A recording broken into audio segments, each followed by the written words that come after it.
warahmatullahi wabarakatuh. Hai sahabat BNNP Aceh dimanapun Anda berada. Ketemu lagi nih bersama saya Ida Karimudin.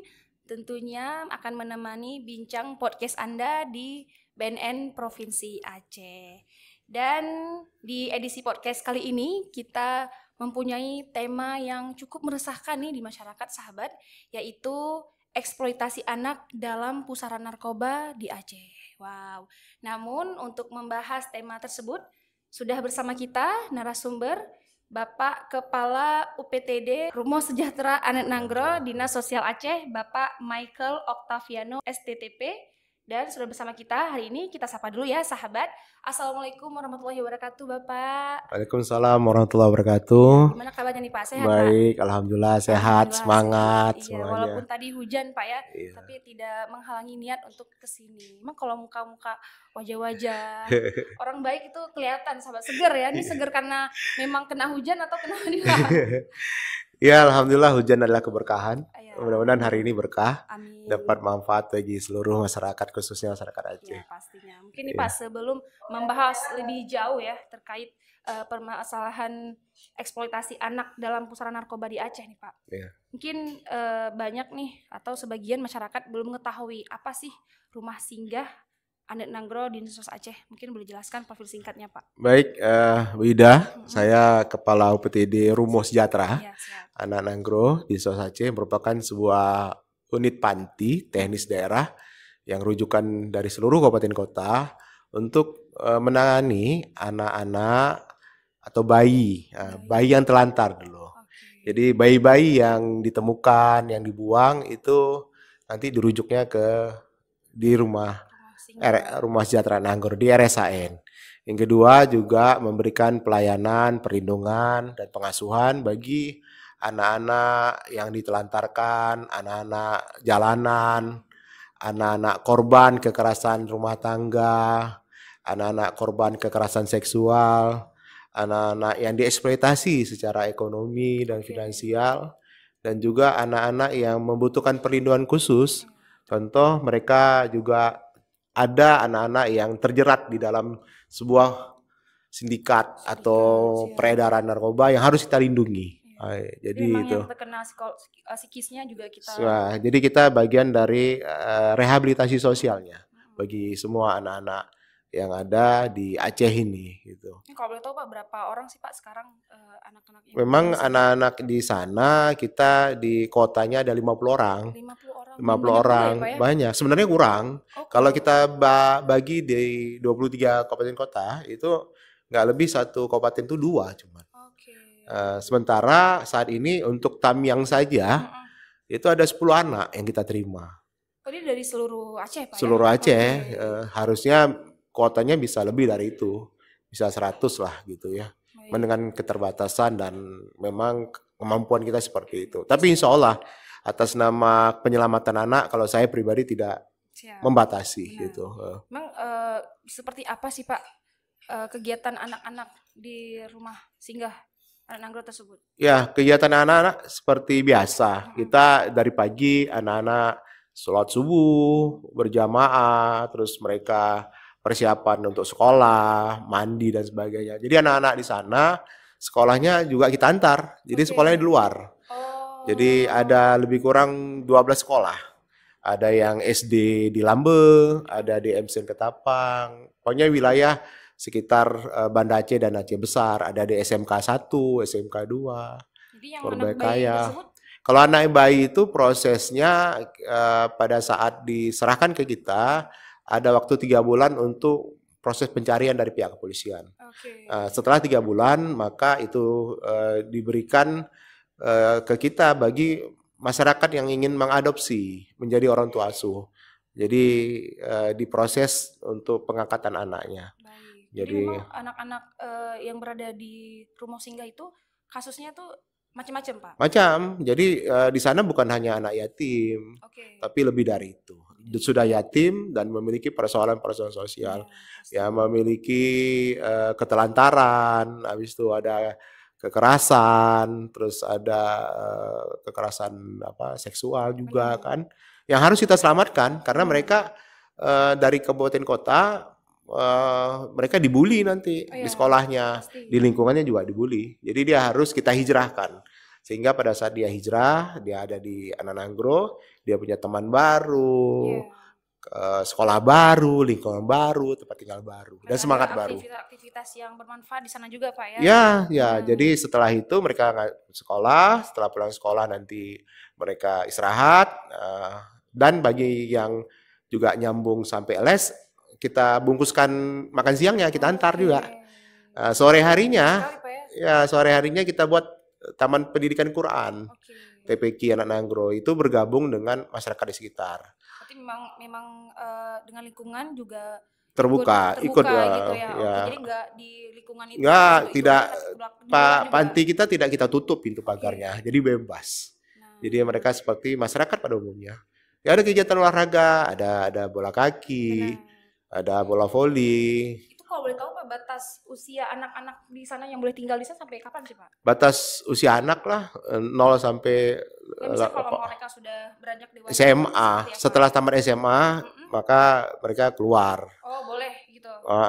Atau sebelum selesai anggap keluarganya mampu dan bisa menerima kembali, kita serahkan. Gitu. Oke, mungkin Pak boleh diceritakan ke sahabat BNP yang menonton di mana sih tepatnya rumah singgah ini berada. Jadi mungkin teman-teman yang ingin mengunjungi adik-adik kita atau ingin memberi bantuan boleh ke sana. Ya, kita panti RSN aja, panti RSN. Tempatnya ada di Lorong Halikmah, Gugajah, di Ketapang. Siap. Ketapang, ya, jadi lewat Pasar Ketapang lah. Pasar Ketapang, ada depan rumah makan Putri Minang, ada lorong masuk ke dalam. Oke, nggak jauh di situ Pak ya? Nggak jauh, sebelum TVRI.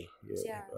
Jadi buat sahabat BNP Aceh nih, boleh banget jika ingin mengunjungi adik-adik kita Pak boleh, ya. Tepatnya tuh ada di Ketapang. Ketapang. Jadi mereka ini kan butuh sosok keluarga. Benar. Butuh sosok kakak, butuh sosok abang.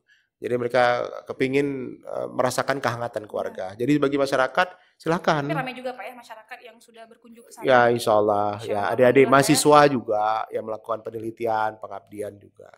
Dan kalau juga ingin memberikan edukasi pendidikan ke anak juga bagus. Karena begini, banyak anak-anak kita yang di rumah dengan tanda kutip semuanya lengkap, serba ada, apapun diminta pasti dapat. Sehingga pada saat kita bawa ke sana mereka lebih bersyukur. Lihat tuh kawan-kawan mereka yang nggak ada orang tuanya, yang keterbatasan, tapi mereka dari komunitas-komunitas Pak ya. Yang datang secara pribadi juga boleh. Saya Bu Ida mau ngajak makan bakso anak-anak.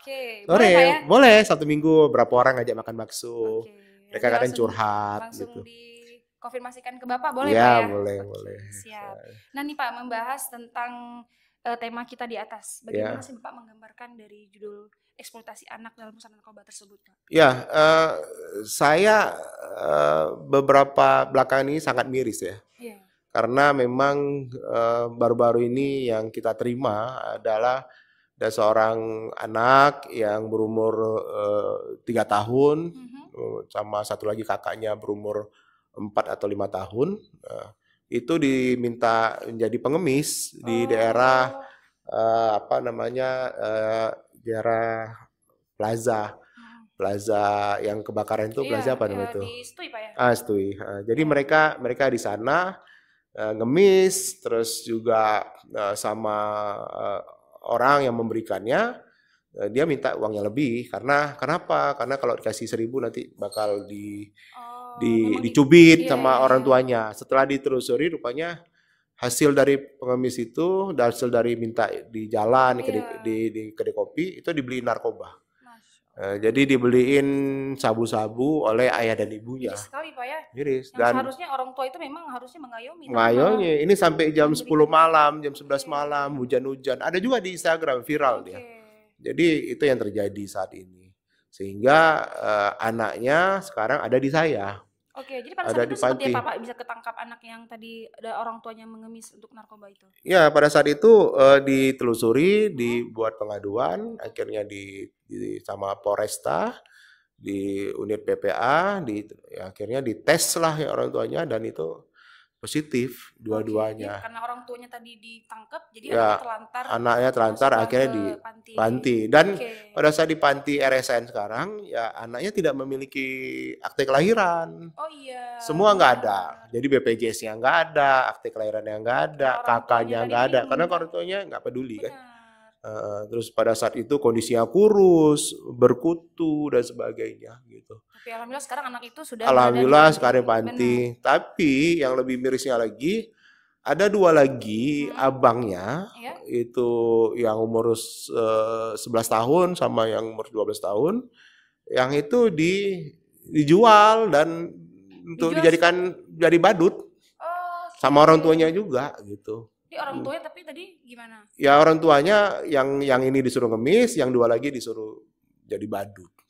Dan dia meminta Miris kali, Pak. uang per minggunya 300.000. Ya itu nggak berubah. Dan itu ditemukan pada saat itu di Melabuh. Oke. Mungkin di sini ada yang suka badut pakai Batman itulah dia ada. Nggak, maksudnya tuh misalnya anak-anak itu ditangkap memang karena mereka sedang aktivitasnya sedang di lampu merah gitu. Terus Ya. datang ada yang mengelaporkan atau seperti apa, Bapak? Hasil dari perkembangan itu maka dicarilah sama polisi 2 lagi keluarganya itu. Tapi orang tuanya sekarang Orang tuanya dua-dua ditahan. ditahan. Karena telantar tadi, Pak. Ya, telantar. Oke. Jadi anaknya sekarang sama di panti sekarang. Berarti 4 sekarang. 2 yang kecil yang perempuan, 2 lagi yang laki-laki. Memang di sana diajarkan, Pak ya, diajarkan menulis, membaca gitu, Pak ya. Yang laki-laki ini malah tidak pernah bersekolah. Oh, iya. Sudah 11 sama 12 tahun. Udah 11 tahun. 12 tahun Pak, sama 12 tahun. Aduh, Nggak kasihan pernah banget bersekolah, nggak mengenal huruf dan apa sebagainya. Itu susah tuh, Pak. Dan nggak ada. Dan inilah sebuah fenomena nyata yang ada di Aceh. Dan Miris di sekali, Aceh Pak. miris. Dan ini bukan jauh-jauh. Ini orang yang tinggalnya di dekat-dekat kita juga. Iya.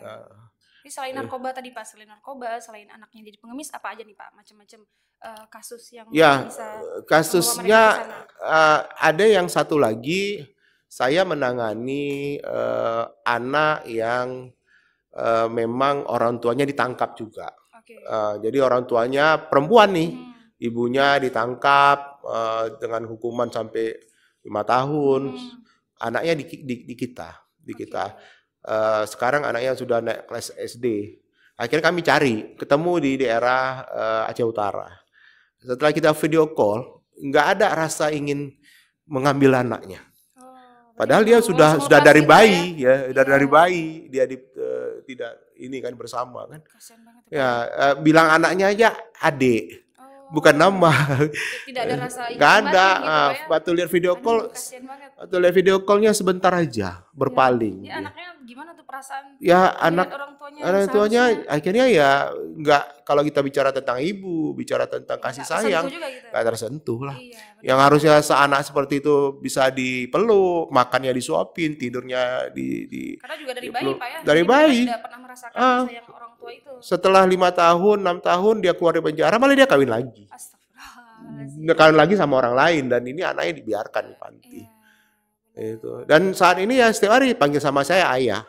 Boleh saya panggil ayah, boleh nak, peluk saya. Panti itu, Pak ya? Iya, Oke. boleh. Tiap hari ya saya pulang sekolah peluk, asal ini dan Aduh, sebagainya. sahabat. Ya, Sayang sekali, Pak. yang anak yang 2 yang disuruh pengemis, yang disuruh mengemis ini, ya begitu. Pada saat kemarin saya pulang kantor, Pak Michael, apa nak, boleh cium bapak?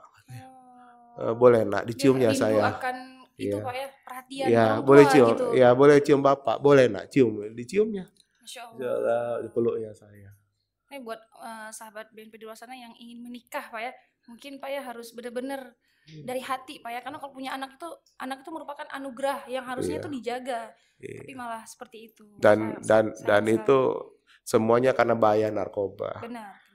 Dan ada juga lagi yang saya ingin, Ya. 7 anaknya. 7 anaknya. Jadi orang tuanya ditangkap. anaknya masih kecil-kecil gitu. Anaknya yang paling besar aja tamat SD. Yang ke-7 lagi hamil. Jadi orang tuanya tuh ditangkap. Tangkap itu karena apa, Pak? Sama, narkoba karena mungkin selinting atau apalah ya kan. Iya. Pada saat saya dapat informasi itu, saya pergi ke daerah, tangkapnya itu di daerah dekat PDAM PDAM Aceh Besar itu di dekat gedung arsip. Saya lihat sendiri memang di rumahnya sewa, sebuah kios, pintu nggak ada, jendela nggak ada, sampingnya ada kedai kopi, laki-laki semua di situ. Saya datang di sana nggak ada beras. Saya lihat mama mana, mama lagi ke Sipang Surabaya, mau pinjam duit, mau beli beras. Ayahnya udah ditangkap. Jadi yang 7 ini, pas saya ke sana, saya bilang, ayah udah ditangkap. Terus bagaimana? Anak-anaknya gimana? Kan nggak mungkin saya biarkan. Nggak mungkin saya ambil 1 orang. Akhirnya saya ambil 7-7-nya. Anak yang ke-7 pun lahirnya di panti sama saya. Astagfirullahaladzim. Miris sekali Bapak. Dari saudara-saudaranya, lingkungan atau tetangganya seperti apa? Nggak ada, tetangganya PDAM, tetangga sebelah kedai kopi. Yang kedai kopi itu laki-laki semua. Kalau seandainya terjadi apa-apa gimana? Di pinggir jalan lagi. Kasiannya anaknya masih kecil-kecil Pak ya? Paling besar SD. Tamat SD. Bayangkan 7. Nah, terus saya ambil 1 orang kan nggak mungkin. Ambil 2 nggak mungkin juga. Jadi saya ambil 7. Informasi seperti itu Bapak dapatkan dari masyarakat juga. Pak, itu ada yang ini korban ini. Makanya saya bilang, kalau mereka-mereka yang ditangkap karena narkoba bahagia karena di penjara kan dikasih makan. Benar. Tapi kan persoalannya kan keluarga yang ditinggalkan, anak yang harus diurus, susu yang mau dibeli, pampers yang mau disiapkan. Bagaimana perasaan mereka yang pengguna narkoba ini? Saya ada lagi yang baru saya iniin di daerah Aceh Besar. Bertahun-tahun saya antar jemput dia sakit talasemi. Talasemi itu adalah dia harus ditransfusi darah. Setiap 2 minggu sekali. 2 tahun karena suaminya ditangkap narkoba. Kita antar jemput malam-malam, kita antar lagi pagi, kita cariin darah. Pada saat keluar, tiba-tiba lahir anak ketiga, ketangkap lagi ya suaminya. Kayak nggak pernah kapok-kapok gitu Pak ya. Jadi sekali Bapak. Jadi kita lagi yang ngantar lagi. Jadi pajang bayi 1, ada ini. Jadi efeknya kalau yang pengguna silakanlah mereka. Tapi yang persoalannya kan anak yang ditinggalkan, istri yang ditinggalkan. Ini yang harus disadarkan. Di itu sendiri Pak, ada nggak kira-kira program atau strategi yang menjelaskan kepada anak-anak tersebut bahaya loh tentang narkoba, karena kan mereka juga masuk ke situ kan kasusnya dari orang tua mereka yang terjerat narkoba gitu. Ya, selalu alhamdulillah juga kemarin kan ada itu kan sosialisasi dari BNN, ada dari ada Pak Arman, terus ada yang peduli gitu kan, kerjasama dengan BKKBN juga ada sebagainya. Tapi lebih dari itu kita selalu sampaikan di musola, habis sholat, terus juga pokoknya semua ini harus dihindarkan. Dan mereka harus kita sadarkan juga bahwa ini akibat dari perbuatan narkoba dan orang tua kalian kan gitu. Mereka paham Pak ya. Paham dan dan ya. saya juga sampaikan juga saya kunjungi itu ke Kaju. Pak, tolong Pak, tobat Pak. Saya yang menanggung. Makanya saya selalu bilang, kalian yang ini saya yang menanggung. Anaknya di saya. Insya Allah besar sekali Bapak, pahala Bapak. Persoalannya sekarang, kalau kita mau berantas semua di Banda Aceh Besar, kita nggak punya tempat kan. Kita nih, sekarang kita mau mendukung PON lah. Maksudnya nanti tamu-tamu datang dari seluruh Indonesia, kan kita harus bebas nih. Anak-anak pang juga kan, anak pang kan yang ini. Kesini, gitu, Pak, ya. Ada juga kemarin mantan anak kita kawin dengan anak pang. Ya ampun. Bisa. Kawin, habis itu yang kawan ini juga ditangkap penjara, bayinya mau diserahin ke kita lagi. Udah dia kemarin di panti, jelas kalau menikah sama yang seperti itu nggak ini kan Pak, nggak jelas gitu arahnya ke secara izin dari Kemenak gitu. Kayak tadi tuh nggak ada akte kelahiran juga tuh. Jadi memang Wida sekarang saya melihat perlu perhatian semua. Ya. Orang tua yang paling penting. Benar. Orang tua sekarang, mohon maaf nih, anaknya keluar malam pun nggak peduli dia. Ya. Anaknya cewek nggak maghrib nggak pulang pun nggak peduli juga. Senang Pak mungkin. Makanya saya sampaikan sekarang ini banyak anak yang sudah yatim sebelum waktunya. Kenapa? Orang tuanya ada, tapi nggak ada sosok Iya. secara batin dia. Hanya secara fisik. Dia ngobrol di kedai kopi berjam-jam sama orang. Tapi pelit untuk berkomunikasi dengan anaknya. Nggak pernah bertanya bagaimana keadaan di sekolah, temannya, bagaimana PR-nya. Jadi ini salah semuanya dari keluarga sebenarnya. Tidak harus, jangan salahkan pemerintah. Jangan salahkan, oh ini ada BNN, oh ada enggak. Dari keluarga. Memang sebenarnya support system yang terbaik itu memang orang tua, Betul. keluarga orang tua selain Betul. diri sendiri gitu Pak ya. Iya. Baru kita lingkungan gitu. Yang kedua adalah lingkungan. Iya. Di kita ada Pak Kecil, ada Iya. Tua Hapet, Imam Mukim, Tua Pemuda. Semuanya harus peduli sekarang. Jangan mikirin diri sendiri. Benar. Kita harus selamatkan Aceh.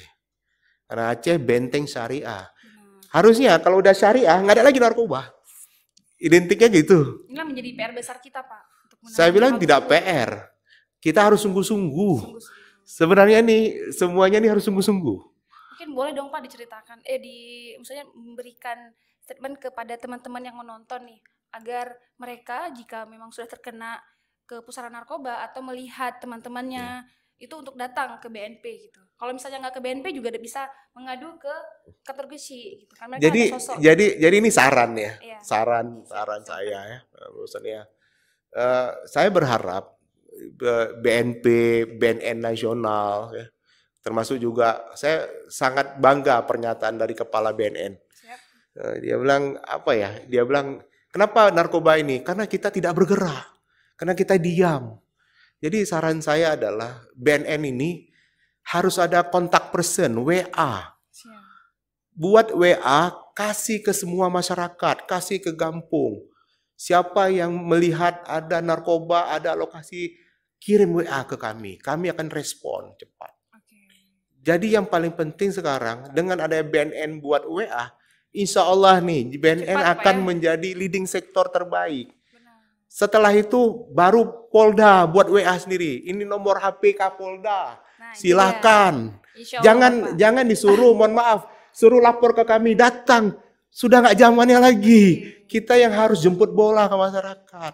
Baru kejaksaan Kajati. Siap. Jadi biarkan kami masyarakat menjadi mata dan telinganya BNN. Siap. Nah, Dari panti juga seperti itu Pak. Ada dari nomor HP. dari panti hanya bagian kecil. Oke. Eh, Telepon, dari kasih tahu gitu. kasih tahu ini WA kepala BNN langsung. Saya yakin berkurang ini. Oke, Kalau insya kita Allah. mau sungguh-sungguh menyelamatkan ini semua. Dan pemerintah harus bersinergi semuanya. Benar. Dewan juga. Kita mau selamatkan Aceh enggak? Mau selamatkan generasi Aceh enggak? Ya memang sebenarnya diri sendiri Pak ya. Diri sendiri, orang tua dan keluarga lingkungan gitu Iya. Pak ya, agar kita terhindar dari penyalahgunaan narkoba. Jadi memang apa ya, di dalam aku kan dia bilang, takutlah kita meninggalkan generasi-generasi lemah di belakang kita. Maka berkatalah dan berbuatlah yang benar, dan sesungguhnya azab Allah Maha Pedih. Masa kita tinggalin generasi sakau, narkoba? Kalau kita tidak peduli terhadap generasi sekarang, maka mereka generasi berikutnya nggak akan peduli juga. Benar. Jadi jangan apatis Pak ya. Jangan apatis dan sungguh-sungguh gitu. Karena Dan banyak orang mungkin takut Pak untuk melaporkan gitu. kalau ada WA siapa yang takut? Siap. Karena kan nggak ada yang Semua tahu gitu dari ya. kamar aja bisa lapor. Iya, Ya siap. kan? Insya Allah Bapak. Yang penting adalah akses itu dibuka, kita mendapat informasi, setelah itu kita tabayun, kita selidiki. Nah, itu nanti jadi inspirasi bagi instansi lainnya. Insya Allah. Bakal kita Nanti realisasikan Polda seperti itu. ikut, kejaksaan ikut, gubernur juga ikut. Kan Jadi gitu. kalau misalnya udah ada nomor HP, tinggal lihat. Kayak tadi tuh lihat yang ada Pak di kampung ini ada iya. ini Pak. Pak cek lokasinya ini. Karena kalau zaman sekarang itu paling mereka tuh misal melihat yang tadi anak-anak ngelem itu paling cuma bisa videokan, naikin story, sudah gitu. Tapi tidak ada langsung dari BNN-nya, karena BNN juga nggak tahu kan Pak. Harusnya memang mereka melaporkan langsung nelpon gitu Pak ya. Makanya butuh nomor HP gitu Pak ya. WA, orang Oke. kampung pun ada WA sekarang. Siap. Ya. Oke, Bapak. Nanti ada namanya tim respon cepat. Siap. Dan yang paling penting adalah memberikan keterangan setelah pelaporan ini. Ya. Karena takut ditangkap gitu Pak katanya tuh kalau misalnya bener nggak, jelas nggak kayak gitu Oh, enggak. informasinya gitu. Jadi ini tugas pemerintah itu jangan dikit-dikit bilang hoak. Iya. Mau benar, mau nggak benar, kita harus menerima informasi. Itulah tugas kita. Baru kita pelajari. Benar. Dan kita bersyukur pada masyarakat yang mengadu. Sekarang kan yang terjadi adalah masyarakat mengadu, tapi kita dilibat-libatkan. Masyarakat jadi nggak mau. Iya, itu maksudnya. Dengan ada WA, Jadinya kita males langsung gitu. terjun aja langsung. Siap. Nah, insya Allah nih, pokoknya saya berharap doa nih. Iya, insya Allah, Pak. Akan berlanjut Anak seperti Aceh itu, harus Pak. jadi terbaik, Iya. bebas narkoba semuanya. Mungkin ada nggak sih Pak pengalaman yang sangat berkesan terkait narkoba yang Bapak tangani, karena Bapak langsung terjun ke lingkungan seperti itu? Berkesan sedih lah. Sedih Pak ya. Tidak ada yang berkesan bahagia karena banyak Yang paling diingat mungkin Pak gitu. Ya, yang anak yang seperti ini sampai hari ini juga mereka belum bersekolah, belum ada akte kelahiran. Mereka juga tanya bapak dan ibunya di mana. Kami nggak tahu mau jawabnya bagaimana kan. Oke. Jadi harapannya seperti apa nih Pak untuk menutup closing pertanyaan hari ini? Untuk anak-anak di luar sana agar mereka terhindar dari penyalahgunaan narkoba. Pertama semua pihak harus sungguh-sungguh. Ini bukan tugasnya BNN. Seluruhnya. Ulama juga harus daya, ulama juga harus turun. Pak Kecil, lurah, camat, gubernur, semuanya. Kenapa pada saat COVID kita sungguh-sungguh? Benar. COVID apa enggak sungguh-sungguh? Semua. Takut mati gitu. Kan BNN mati juga kan, narkoba mati juga kan. Nah, kita harus seperti itu. Coba pemberantasan narkoba ini kita buat metodenya seperti COVID. Karena kan kalau COVID tadi kan menghilangkan nyawa, sebenarnya juga narkoba ini menjadi PR yang sangat besar gitu Pak. Satu lagi Bu Ida, seluruh kejahatan perkosaan yang dilakukan oleh keluarga terdekat yang ada di kami juga itu karena narkoba. Ayah kandung perkosa anak kandung karena narkoba, paman karena narkoba. Seorang anak memukul ibunya karena narkoba. Jadi memang narkoba ini menjadi akar kejahatan seluruhnya. Dia tidak melihat lagi itu kakak kandungnya, anak kandungnya, ibu kandungnya. Ini yang harus ya. Jadi kejahatan narkoba ini adalah kejahatan yang sangat luar biasa. Bencana yang luar biasa. Itu yang harus kita pahami bersama-sama. Sudah cukup kita mengatakan bahwa ayo sama-sama. Tapi apa? Buktikan. Buktikan apa yang harus kita lakukan. Gitu. Yang kedua, saya mohon juga nih. Iklan-iklan narkoba ke sekolah-sekolah, tampilkan orang-orang yang kena narkoba yang mati-mati itu. Siap. Jadi masyarakatnya, sekolahnya tuh takut gitu. Jadi selama ini memang BNN pastinya sudah memberikan bagus. edukasi Bapak ya. Di iklan-iklan di balihonya tuh kasihkan yang lagi mati, yang lagi terjadi apa. Iklan rokok saja tuh Pak, yang beli rokok tuh memang langsung dinampakkan tuh ini efek dari rokok. Tapi rokok nggak ini, tapi ini yang pakai narkoba langsung mati, disiksa kubur langsung. Itu efektif jelas sekali. Karena memang narkoba itu nikmatnya hanya sesaat Pak ya. Nah, kalau itu dilakukan, insya Allah orang bahkan tiap hari dia lihat ke jalan. Takut jadi masuk makan narkoba langsung mati, malaikat langsung siksa kubur, masuk api neraka. Coba itu dibuat, insya Allah pasti efektif. Itu. Jadi memang dari pemahaman iklan-iklan seperti itu Pak ya. Jadi masyarakat kita jangan buat, mohon maaf nih ya, kampung bebas narkoba, nggak ngaruh bagi mereka. Kok bebas itu ya bebas saja melaksanakan seolah-olah seperti itu. Tapi kalau ada foto-fotonya itu pasti takut. Insya Allah pasti takut. Insya Allah, Pak. Ya, mudah-mudahan nih terbaik ya. Saya terima kasih juga, ini menjadi sedekah jariah, pahala jariah dengan adanya kita ini, kita bisa menyelamatkan Aceh, generasi Aceh, dan Aceh jauh lebih baik lagi. Podcast BNP Aceh ini juga salah satu media Pak ya, cara kita mengedukasi dan memberi pemahaman kepada sahabat BNP Aceh yang menonton agar mereka terhindar dari upaya penyalahgunaan narkoba. Baik Bapak, terima kasih Bapak. Terima kasih semuanya. Podcast BNP Aceh, semoga bincang-bincang kita tadi bisa memberikan pemahaman bagi sahabat BNP Aceh. Semuanya terima kasih BNN. Ini lillahi ta'ala karena Allah. Mudah-mudahan kita bisa menyelamatkan generasi Aceh. Amin, dan bisa membuat Aceh lebih baik lagi. Iya. Baik sahabat BNP Aceh, itu tadi dia bincang podcast kita bersama Bapak Michael. Dan tidak bosan-bosannya nih sahabat, kita mengajak teman, khususnya diri sendiri dulu, baru ke keluarga, lingkungan, agar kita terhindar dari upaya penyalahgunaan narkoba. Akhirnya saya Ida Karimudin pamit undur diri. Salam sehat tanpa narkoba. Wassalamualaikum warahmatullahi wabarakatuh. Waalaikumsalam warahmatullahi wabarakatuh.